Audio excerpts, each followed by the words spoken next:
పశ్చిమ ఆసియాలో నెలకొన్న ఉద్రిక్తతల వల్ల చమురు ధరలకు ఆటంకం ఏర్పడింది. ఈ పరిస్థితుల నేపథ్యంలో G7 దేశాలు అలర్ట్ అయ్యాయి.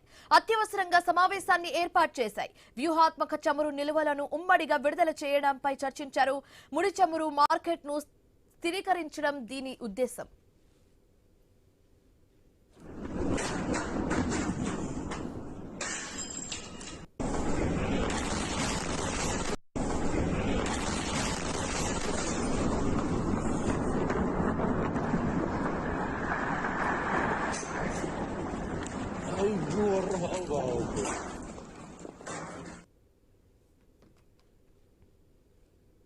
ఇజ్రాయెల్ పై ఇరాన్ తీవ్ర స్థాయిలో ఫైర్ అయింది. తమ చమురు క్షేత్రాల మీద దాడి చేయడంపై మండిపడింది. ఈ క్రమంలో స్ట్రాంగ్ వార్నింగ్ ఇచ్చింది టెహరాన్.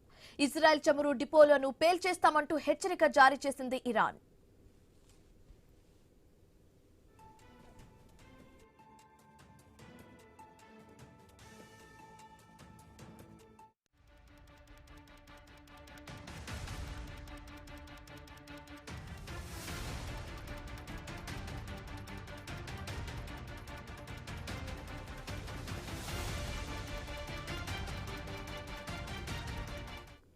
ఇజ్రాయెల్ పై ఇరాన్ తీవ్ర స్థాయిలో ఫైర్ అయింది. తమ చమురు క్షేత్రాల మీద దాడి చేయడంపై మండిపడింది.